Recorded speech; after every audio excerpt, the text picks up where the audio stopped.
Hello friends, मैं doctor Ranjit Singh. Dear friends, आज मैं आपको हिस्ट्री ऑफ इंग्लिश लिटरेचर में इंटररेग्नम पीरियड की कहानी सुनाने जा रहा हूँ। ये एक ऐसा समय था जब इंग्लैंड में 11 वर्षों तक कोई राजा नहीं था और ये समय था 1649 से 1660 के समय का।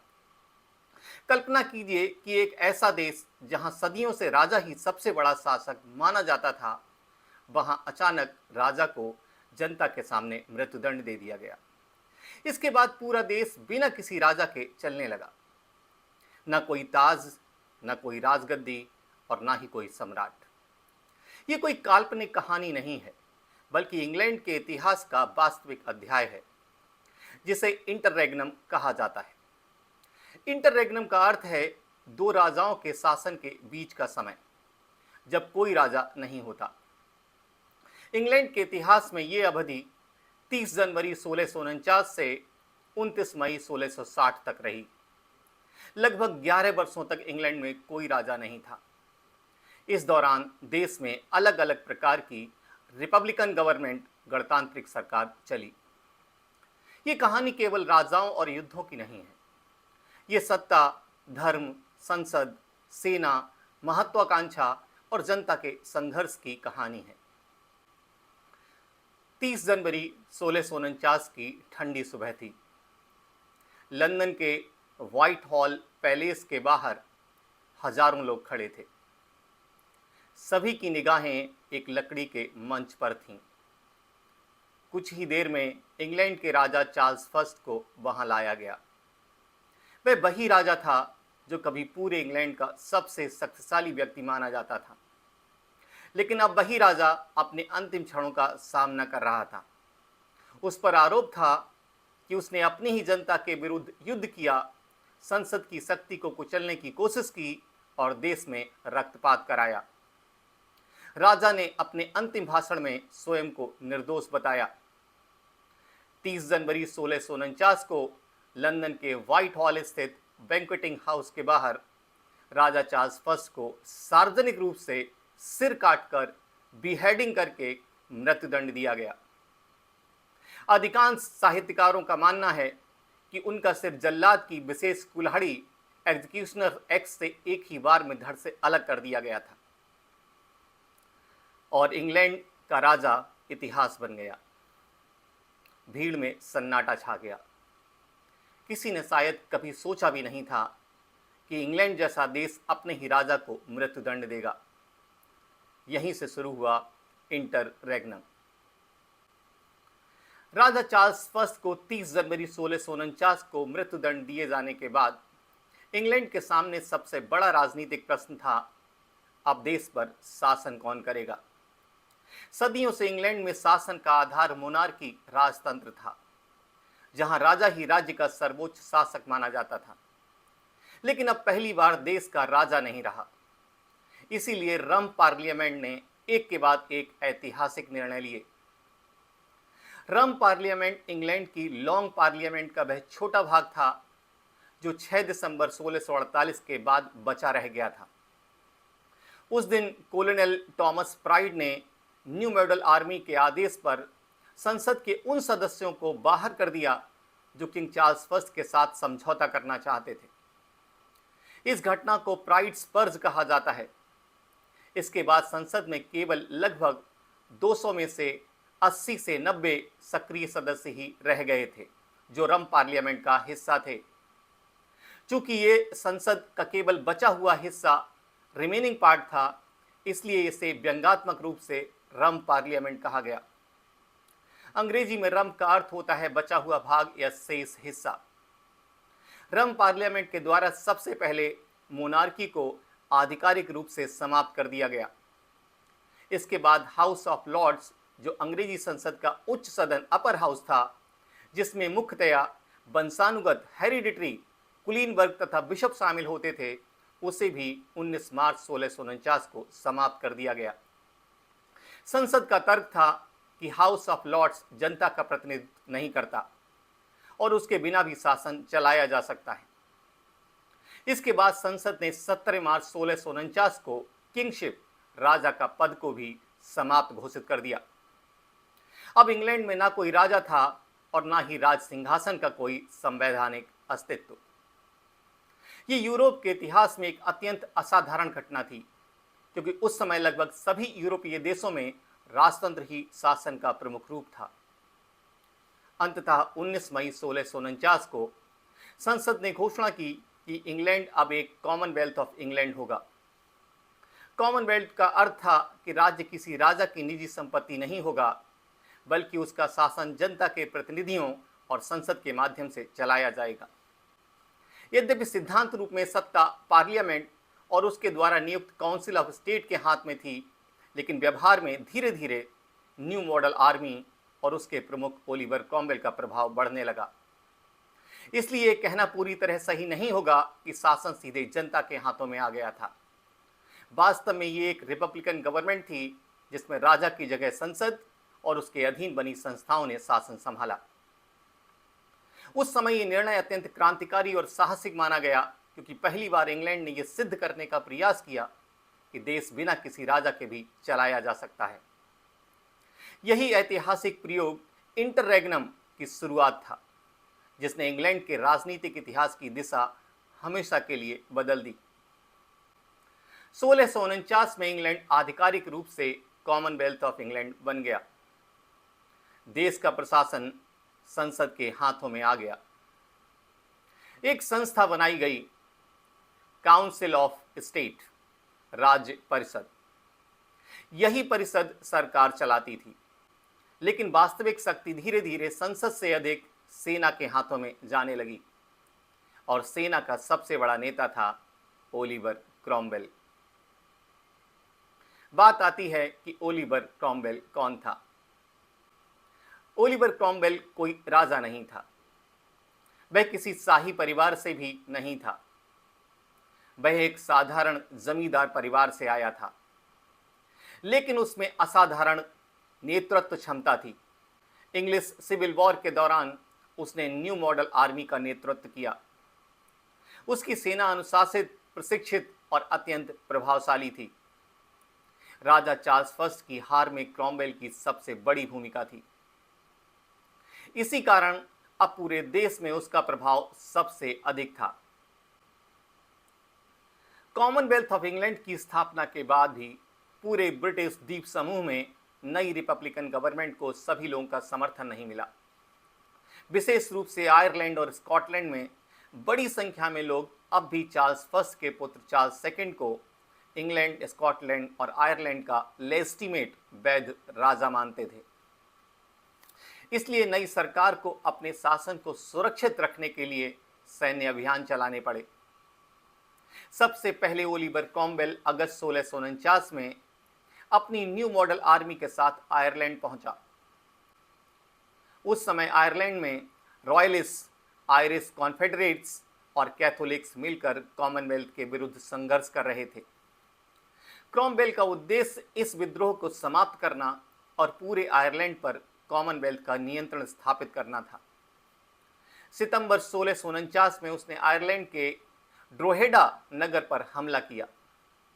नगर पर कब्जा करने के बाद उसके सैनिकों ने बड़ी संख्या में सैनिकों और कुछ नागरिकों की हत्या कर दी। इसके कुछ सप्ताह बाद आयरलैंड के ऐतिहासिक शहर बेलफोर्ड में भी ऐसा ही हुआ, जहां युद्ध और उसके बाद हुई हिंसा में बड़ी संख्या में लोग मारे गए। इन घटनाओं को आयरलैंड के इतिहास की सबसे दुखद और विवादास्पद घटनाओं में गिना जाता है। यही कारण है कि आज भी आयरलैंड में ओलिवर क्रॉमवेल का नाम कठोरता और दमन, रिप्रेशन के प्रतीक के रूप में याद किया जाता है। आयरलैंड में अपनी स्थिति मजबूत करने के बाद क्रॉमवेल ने स्कॉटलैंड की ओर ध्यान दिया। स्कॉटलैंड ने चार्ल्स फर्स्ट के पुत्र चार्ल्स सेकंड को अपना वैध राजा स्वीकार कर लिया था और उसे समर्थन देना शुरू कर दिया था। इसे कॉमनवेल्थ गवर्नमेंट के लिए एक बड़ा खतरा माना गया। इसलिए 1650 में क्रॉमवेल ने स्कॉटलैंड पर सैन्य अभियान शुरू किया। 1650 में हुए बैटल ऑफ डनबर में उसकी सेना ने स्कॉटिश सेना को निर्णायक रूप से पराजित कर दिया। इसके बाद चार्ल्स सेकंड ने इंग्लैंड पर पुनः अधिकार करने का प्रयास किया, लेकिन 3 सितंबर 1651 को बैटल ऑफ वॉरचेस्टर में क्रॉमवेल ने उसे फिर से हरा दिया। इस हार के बाद चार्ल्स सेकंड को अपने प्राण बचाने के लिए फ्रांस भागना पड़ा, जहां वह लगभग 9 वर्षों तक निर्वासन एग्जाइल में रहा। इन विजयों के बाद इंग्लैंड, स्कॉटलैंड और अधिकांश आयरलैंड पर कॉमनवेल्थ गवर्नमेंट का प्रभावी नियंत्रण स्थापित हो गया। यद्यपि कुछ क्षेत्रों में विरोध और छिटपुट संघर्ष जारी रहे, फिर भी 1651 तक ओलिवर क्रॉमवेल इंग्लैंड, स्कॉटलैंड और आयरलैंड का सबसे शक्तिशाली राजनीतिक और सैन्य नेता बन चुका था। कॉमनवेल्थ की स्थापना के बाद देश का शासन रम पार्लियामेंट के हाथों में था, लेकिन धीरे धीरे पार्लियामेंट और न्यू मॉडल आर्मी के बीच मतभेद बढ़ने लगे। दोनों का उद्देश्य देश में स्थिर सरकार स्थापित करना था, लेकिन उसके तरीके अलग अलग थे। संसद के सदस्य चाहते थे कि देश का शासन पार्लियामेंट के माध्यम से चले और शीघ्र ही नए चुनाव कराए जाएं। दूसरी ओर आर्मी के वरिष्ठ अधिकारी, विशेषकर ओलिवर क्रॉमवेल, मानते थे कि संसद आवश्यक सुधारों को लागू करने में बहुत धीमी है। उनका आरोप था कि रम पार्लियामेंट अपने सदस्यों के निजी हितों की रक्षा कर रही है, चुनाव कराने में देरी कर रही है और देश के प्रशासन में अपेक्षित सुधार नहीं कर रही है। समय के साथ ओलिवर क्रॉमवेल की निराशा बढ़ती गई। उन्हें लगता था कि संसद केवल लंबी बहसों में समय बिताती है, जबकि देश को एक प्रभावी और निर्णायक सरकार की आवश्यकता है।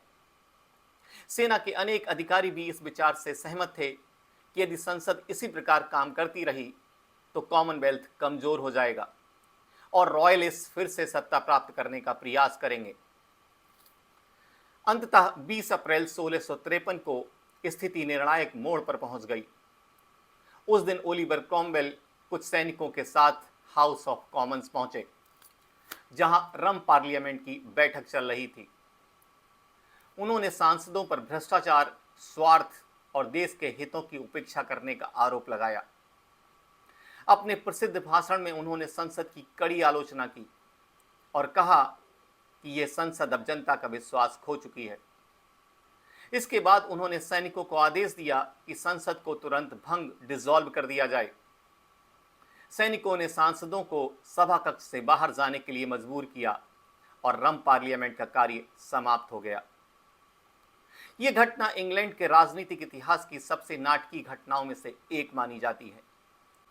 विडंबना यह थी कि जिस पार्लियामेंट ने किंग चार्ल्स फर्स्ट को हटाकर राजतंत्र समाप्त किया था, उसी संसद को अब ओलिवर क्रॉमवेल ने सेना की सहायता से समाप्त कर दिया। इसके बाद इंग्लैंड में शासन की एक नई व्यवस्था स्थापित करने का प्रयास किया गया, जिसने आगे चलकर बियरबोन्स पार्लियामेंट और फिर लॉर्ड प्रोटेक्टर के शासन का मार्ग प्रशस्त किया। रम पार्लियामेंट को भंग करने के बाद ओलिवर क्रॉमवेल और आर्मी काउंसिल के सामने सबसे बड़ा प्रश्न ये था कि अब देश का शासन किस प्रकार चलाया जाए। नए आम चुनाव तुरंत कराना संभव नहीं माना गया, इसलिए एक अस्थायी संसद बनाने का निर्णय लिया गया। जुलाई 1653 में लगभग 140 सदस्यों की एक नई सभा गठित की गई। इसके सदस्य जनता द्वारा निर्वाचित इलेक्टेड नहीं थे, बल्कि ओलिवर क्रॉमवेल और आर्मी काउंसिल द्वारा इंग्लैंड, स्कॉटलैंड और आयरलैंड में से ऐसे व्यक्तियों को नामित किया गया जिन्हें धार्मिक, ईमानदार, नैतिक और योग्य माना जाता था। आधिकारिक रूप से इसे नॉमिनेटेड असेंबली कहा गया। यह संसद लोकप्रिय रूप से बियरबोन्स पार्लियामेंट के नाम से प्रसिद्ध हुई।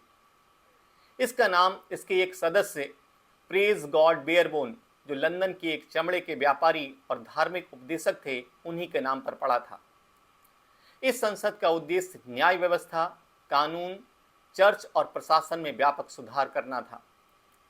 कुछ सदस्यों ने सामाजिक और कानूनी सुधारों का समर्थन किया, जबकि अन्य अधिक रूढ़िवादी विचार रखते थे। इन मतभेदों के कारण संसद के भीतर एकता नहीं बन सकी। लगातार बढ़ते विवादों और प्रशासनिक कठिनाइयों के कारण 12 दिसंबर 1653 को अधिकांश सदस्यों ने स्वयं अपनी शक्तियां ओलिवर क्रॉमवेल को वापस सौंप दी। इसके साथ ही बियरबोन्स पार्लियामेंट समाप्त हो गई। यद्यपि इसका कार्यकाल केवल लगभग 5 महीने रहा, फिर भी ये इंग्लैंड के इतिहास का एक अनोखा राजनीतिक प्रयोग था, क्योंकि इसके सदस्य जनता द्वारा नहीं बल्कि नामांकन द्वारा चुने गए थे। बियरबोन्स पार्लियामेंट के समाप्त होने के बाद यह स्पष्ट हो गया कि केवल अस्थायी सांसदों के माध्यम से देश में स्थिर शासन स्थापित करना बहुत कठिन है। इसलिए 16 दिसंबर 1653 को एक नया संविधान लागू किया गया। इस संविधान को इंस्ट्रूमेंट ऑफ गवर्नमेंट कहा गया। यह इंग्लैंड के इतिहास का पहला लिखित, रिटिन और एकीकृत संविधान माना जाता है। इस संविधान ने देश की शासन व्यवस्था, कार्यपालिका एग्जीक्यूटिव, संसद और सेना की शक्तियों को व्यवस्थित रूप से निर्धारित किया। इंस्ट्रूमेंट ऑफ गवर्नमेंट के अनुसार ओलिवर क्रॉमवेल को lord protector of England, Scotland and Ireland नियुक्त किया गया। यह पद राजा किंग का नहीं था, लेकिन लॉर्ड प्रोटेक्टर देश का सर्वोच्च कार्यकारी चीफ एग्जीक्यूटिव बन गया। उसके पास सेना का सर्वोच्च नियंत्रण, मंत्रियों की नियुक्ति, विदेश नीति का संचालन तथा संसद को बुलाने और कुछ परिस्थितियों में उसे भंग करने जैसी महत्वपूर्ण शक्तियां मौजूद थीं। हालांकि संविधान के अनुसार उसे पार्लियामेंट के साथ मिलकर शासन करना था, इसलिए उसकी शक्तियां सिद्धांत रूप में पूर्णतया निरंकुश नहीं थीं। फिर भी व्यवहार में ओलिवर क्रॉमवेल इंग्लैंड का सबसे शक्तिशाली शासक बन गया। इसलिए अनेक इतिहासकार मानते हैं कि यद्यपि मोनार्की समाप्त हो चुकी थी, लेकिन सत्ता फिर से एक ही व्यक्ति के हाथों में केंद्रित हो गई थी। अंतर केवल इतना था कि अब उस शासक को किंग नहीं बल्कि लॉर्ड प्रोटेक्टर कहा जाता था। इस प्रकार इंटररेग्नम के दौरान इंग्लैंड ने राजतंत्र के स्थान पर एक नए प्रकार की कॉन्स्टिट्यूशनल रिपब्लिकन गवर्नमेंट का प्रयोग किया, जिसका नेतृत्व ओलिवर क्रॉमवेल कर रहे थे। लॉर्ड प्रोटेक्टर बनने के बाद ओलिवर क्रॉमवेल इंग्लैंड, स्कॉटलैंड और आयरलैंड का सबसे शक्तिशाली शासक बन गया। यद्यपि उसके शासन का आधार इंस्ट्रूमेंट ऑफ गवर्नमेंट नया संविधान था और सिद्धांत रूप में उसे पार्लियामेंट के साथ मिलकर शासन करना था, लेकिन व्यवहार में प्रशासन, सेना और विदेश नीति पर उसका गहरा प्रभाव था। उसके शासनकाल में देश में कानून व्यवस्था को मजबूत करने का प्रयास किया गया और गृह युद्ध, इंग्लिश सिविल वॉर के बाद राजनीतिक स्थिरता स्थापित करने की दिशा में महत्वपूर्ण कदम उठाए गए। प्रशासन को अधिक संगठित बनाया गया और कर, टैक्स व्यवस्था में भी सुधार किए गए। क्रॉमवेल ने इंग्लैंड की नेवी, रॉयल नेवी को भी मजबूत किया।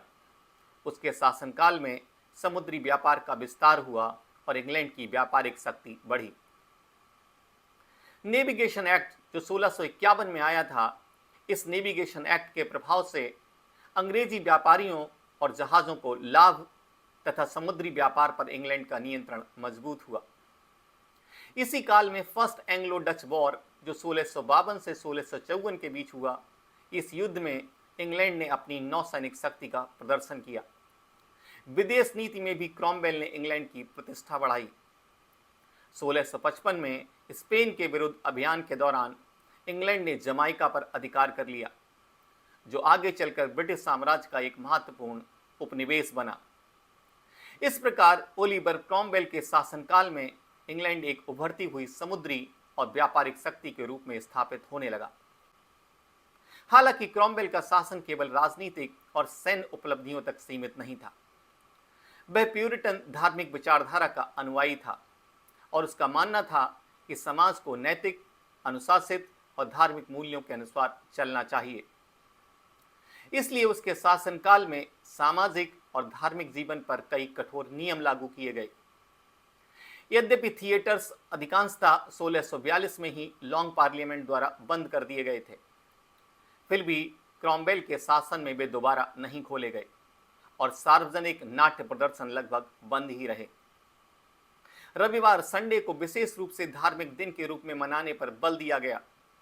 शराब खानों, जुए, अत्यधिक उत्सवों तथा कुछ प्रकार के सार्वजनिक मनोरंजन पर नियंत्रण रखा गया। क्रिसमस जैसे पारंपरिक उत्सवों को भी भव्य रूप से मनाने को हतोत्साहित किया गया, क्योंकि प्यूरिटन्स इन्हें धार्मिक रूप से उचित नहीं मानते थे। इन नीतियों के कारण समाज में मिश्रित प्रतिक्रियाएं देखने को मिली। प्यूरिटन्स और उनके समर्थकों ने क्रॉमवेल के अनुशासित शासन की प्रशंसा की, क्योंकि उनका मानना था कि इससे समाज में नैतिकता और व्यवस्था स्थापित हुई। दूसरी ओर अनेक सामान्य नागरिक, रॉयलिस्ट तथा पारंपरिक रीति रिवाजों का पालन करने वाले लोग इन प्रतिबंधों से असंतुष्ट थे। उन्हें लगता था कि सरकार लोगों के निजी और सांस्कृतिक जीवन में अत्यधिक हस्तक्षेप कर रही है। समय बीतने के साथ अनेक लोगों को यह अनुभव होने लगा कि यद्यपि मोनार्की समाप्त हो चुकी थी, लेकिन सत्ता फिर भी एक ही व्यक्ति के हाथों में केंद्रित हो गई थी। ओलिवर क्रॉमवेल के पास सेना, प्रशासन और विदेश नीति पर व्यापक अधिकार थे और उसके निर्णयों का देश की राजनीति पर निर्णायक प्रभाव पड़ता था। यद्यपि पार्लियामेंट अस्तित्व में थी, फिर भी कई अवसरों पर क्रॉमवेल ने उससे मतभेद होने पर भंग कर दिया। इससे यह धारणा बनने लगी कि वास्तविक शक्ति संसद के बजाय लॉर्ड प्रोटेक्टर और आर्मी के हाथों में है। 1655 में क्रॉमवेल ने प्रशासन को और अधिक प्रभावी बनाने के उद्देश्य से इंग्लैंड को 11 मिलिट्री डिस्ट्रिक्ट्स में बांट दिया। प्रत्येक क्षेत्र का प्रशासन एक मेजर जनरल के हाथ में सौंप दिया गया।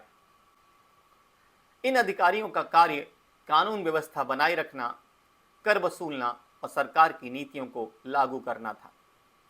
यद्यपि इस व्यवस्था का उद्देश्य सुरक्षा और प्रशासनिक दक्षता बढ़ाना था, लेकिन अनेक लोगों ने इसे मिलिट्री रूल की दिशा में उठाया गया कदम माना। इसी कारण कई इतिहासकार ये टिप्पणी करते हैं कि इंटररेग्नम के दौरान राजतंत्र तो समाप्त हो गया था, लेकिन सत्ता का केंद्रीकरण समाप्त नहीं हुआ था। अंतर केवल इतना था कि अब देश का सर्वोच्च शासक किंग नहीं बल्कि लॉर्ड प्रोटेक्टर था। यही कारण है कि क्रॉमवेल का शासन आज भी इतिहासकारों के बीच बहस का विषय है। कुछ उन्हें इंग्लैंड का महान सुधारक मानते हैं, जबकि अन्य उन्हें एक शक्तिशाली सैनिक शासक, मिलिट्री रूलर के रूप में देखते हैं। 1657 में ओलिवर क्रॉमवेल के शासन के दौरान इंग्लैंड की राजनीतिक स्थिति अपेक्षाकृत स्थिर हो चुकी थी।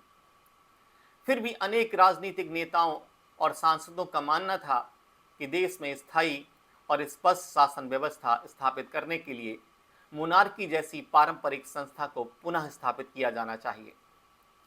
इसी उद्देश्य से पार्लियामेंट ने हम्बल पिटीशन एंड एडवाइस नामक एक संवैधानिक प्रस्ताव प्रस्तुत किया।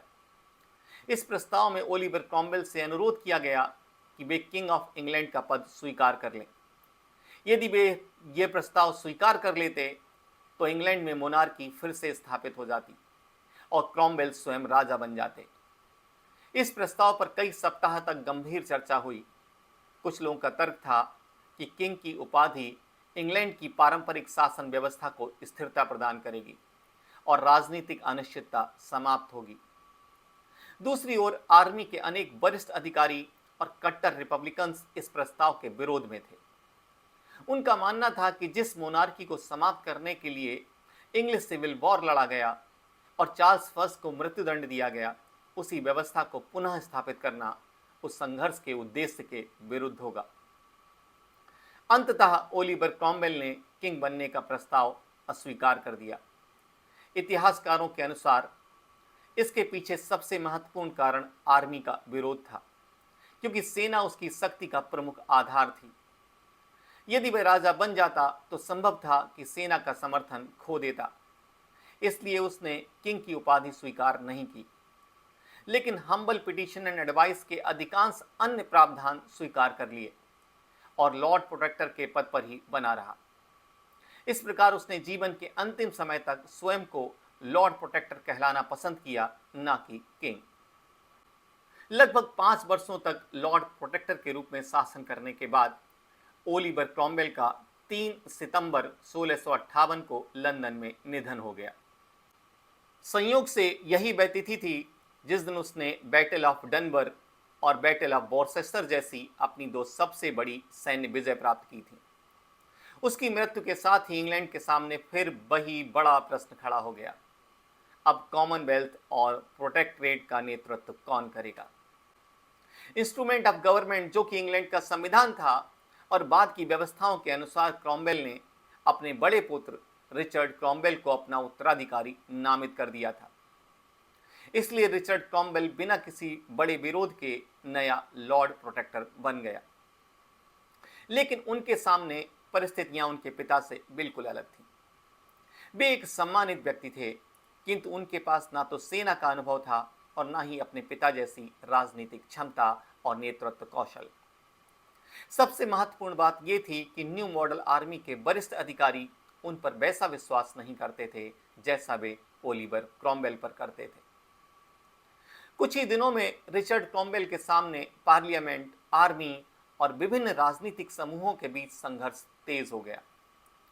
सेना के अधिकारियों और संसद के साथ उनके मतभेद बढ़ते गए। अंततः वे इस संकट को नियंत्रित नहीं कर सके। मई 1659 में उन्होंने लॉर्ड प्रोटेक्टर का पद छोड़ दिया।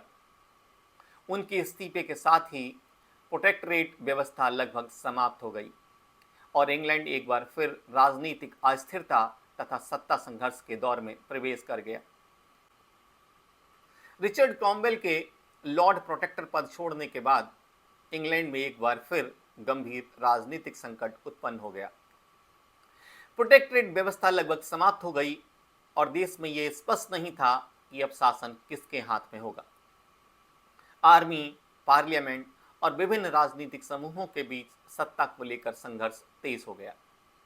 सेना के वरिष्ठ अधिकारी चाहते थे कि शासन पर उनका प्रभाव बना रहे, जबकि अनेक सांसद पार्लियामेंट की सर्वोच्चता, सुप्रीमेसी स्थापित करना चाहते थे। इस कारण सरकार बार बार बदलती रही और कोई भी स्थायी राजनीतिक व्यवस्था स्थापित नहीं हो सकी।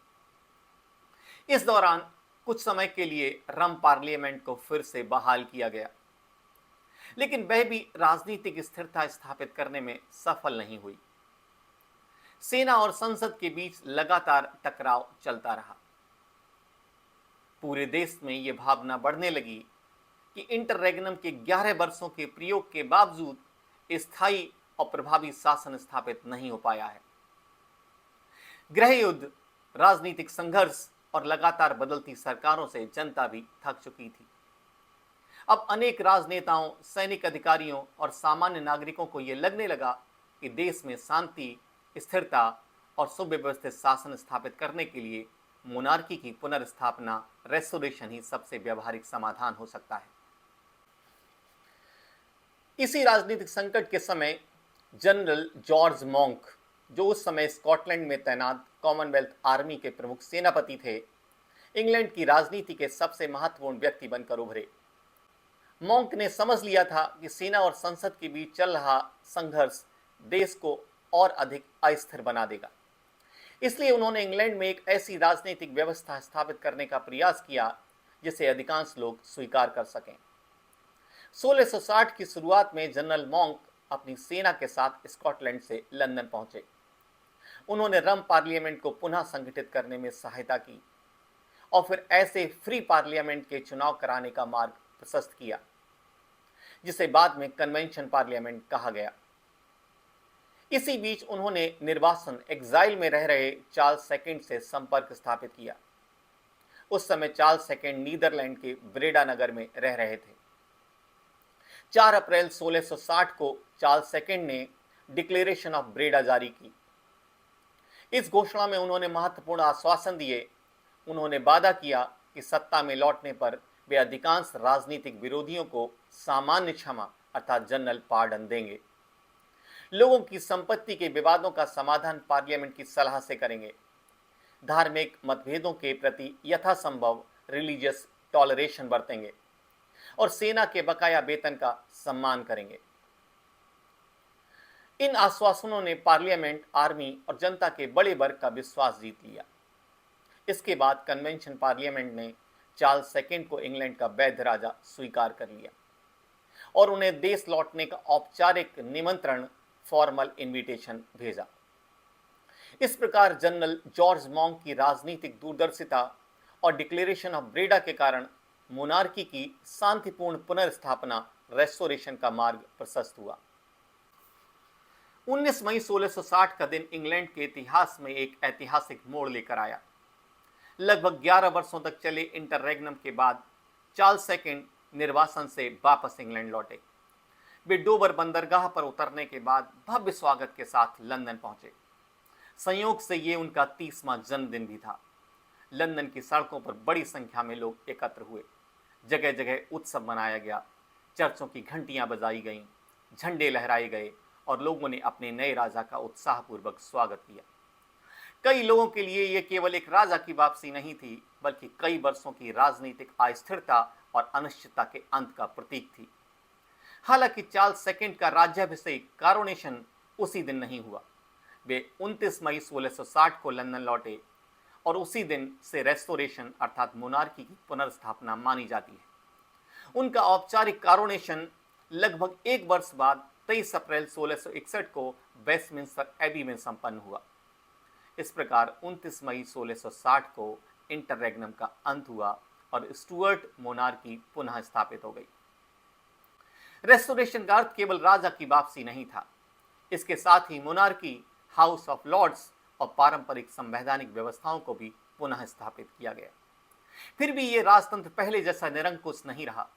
इंग्लिश सिविल वॉर, इंटररेग्नम और कॉमनवेल्थ के अनुभवों ने यह स्पष्ट कर दिया था कि राजा को पार्लियामेंट की उपेक्षा करके शासन नहीं करना चाहिए।